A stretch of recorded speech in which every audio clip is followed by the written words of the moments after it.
বঙাইগাঁৱৰ দেৱানগাঁৱত সংঘটিত হৈছে এক হৃদয় বিদাৰক ঘটনা।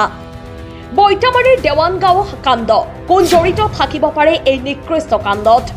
জীৱশ্ৰেষ্ঠ মানৱ কিমান নিষ্ঠুৰ হ'ব পাৰে, কিমান নিকৃষ্ট হ'ব পাৰে মানুহৰ মানসিকতা? এটা নিশাতেই সপোন থান-বান কৰিলে এটা পৰিয়ালৰ। বঙাইগাঁৱৰ দেৱানগাঁৱত সংঘটিত হৈছে এক হৃদয় বিদাৰক ঘটনা।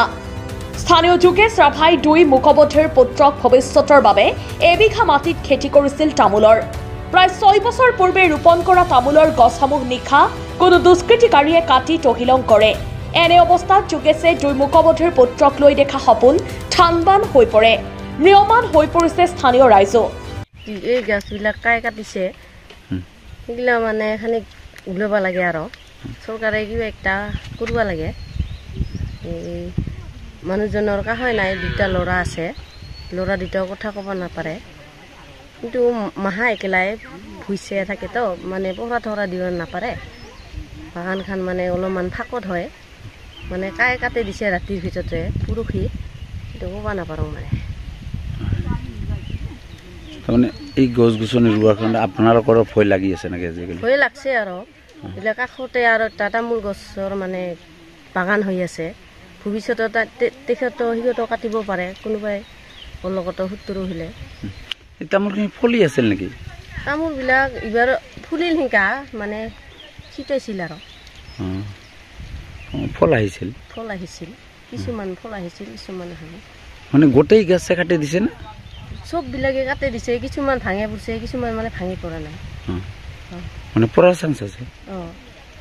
হাৱা আহিলে মানে ভাঙি পৰিব আৰু। এই ঠাইখিনিৰ নাম কি কয়? দিয়ানগাঁও ৰাভাপাৰা বুলি কয় এইখিনি। যাৰ এই খেতিখিনি কৰিছে তাৰ নামটো কি আছিলে? যোগেশ ৰাভা হয়। যোগেশ ৰাভা। ৰাতিৰ ভিতৰতে কাই শত্ৰুই না বোলে কিছে না বাহিৰৰ পৰা আহিছে, কাই ক'ব নাপাৰে। কাই কাটিল, ছয় শব্দটো নাই, ৰাতিপুৱাহে দেখা পাল। কাৰ এইখিনি খেতি আছিল? যোগেশৰ। যোগেশ কি লিখে? ৰাভা। এই ঠাইখিনিৰ নাম কি? দিয়ানগাঁও ৰাভাপাৰা। ৰাভাপাৰা। আচলতে গোটেই গছতে ঘাঁহ মাৰিছে না দুই এডাল মাৰিছে? গোটেই গছতে ঘাঁহ মাৰিছে। তাৰে কিছু সংখ্যক পৰিছে? কিছু সংখ্যক পৰিছে আৰু কিছু নাই পৰে। এই হাৱা আহিলে পৰিব নেকি, প্ৰত্যেক ডালে প্ৰায় ঘাঁহ পৰিছে তো। আচ্ছা, মাটিখিনি যোগেশ ৰাভাৰ নিজৰে নামৰ? নিজৰ। পাট্টা থকা মাটি এইখিনি? পাট্টা থকা। আচ্ছা, ওচৰতে সপোন লৈ এইখিনি মাটিত ঘোৱা গাছ ধুইয়া চাহচতৰ কাৰণে ভৱিষ্যতে গাছ খেতি ৰুইছিল, আকৌ এনেকুৱা কৰে ক্ষতি কৰি দিল। কত দুখ কান্দা কাটা।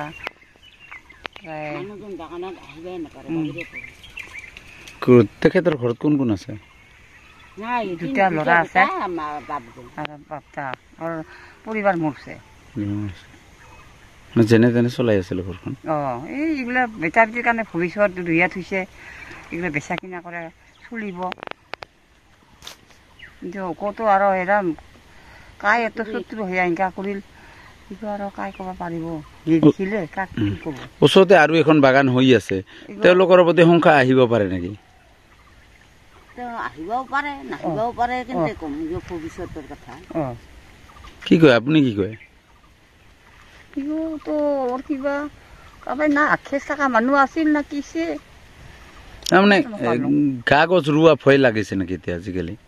ভয় লাগাইতো ইনকা যদি কোনো দিনৰ দেখা নাছিলো, ইনকা আশা কৰি এই ফুলিব লাগে আৰু গাছগিলা অতে দিল ইনকা কৰে নহয়। ফুলিছে কি কিছুমান, কিন্তু কি কৰিবি এলা কাটিলে মানুহজন কাই এলা দেখা নাই, কি ক'ব? এনে পুলিচক এফআইআৰ দিয়া হৈছে?